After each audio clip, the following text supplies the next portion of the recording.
பாதுகாப்பு தேடுவாங்க. சஹாபாக்கள் கேட்டாங்க, யா ரசூலல்லாஹ், கடன்ல இருந்து பாவத்திலிருந்து பாதுகாப்பு தேடுறது சரி, அது தேடத்தான் வேணும், ஏன் கடன்ல இருந்து பாதுகாப்பு தேடுறீங்க?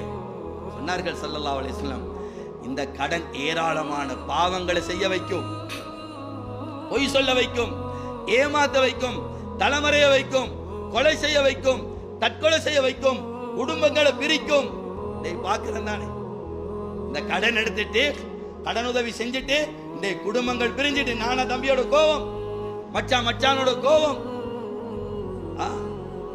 இப்படி குடும்பங்களை எல்லாம் பிரிச்சு விட்டுரும். அவ்வளவு பயங்கரமானது இது. அது சரியா செஞ்சு கொள்ள இல்லாம போனா, சரியா நிறைவேற்றி கொள்ள இல்லாம போனா ஸல்லல்லாஹு அலைஹி வஸல்லம் அதனால பாதுகாப்பு தேடினா கடன்ல. இன்றைக்கு எம்மில் அதிகமானவர்கள் அதிக அத்தியாவசிய தேவைக்கு எடுப்பவர்களை தவிர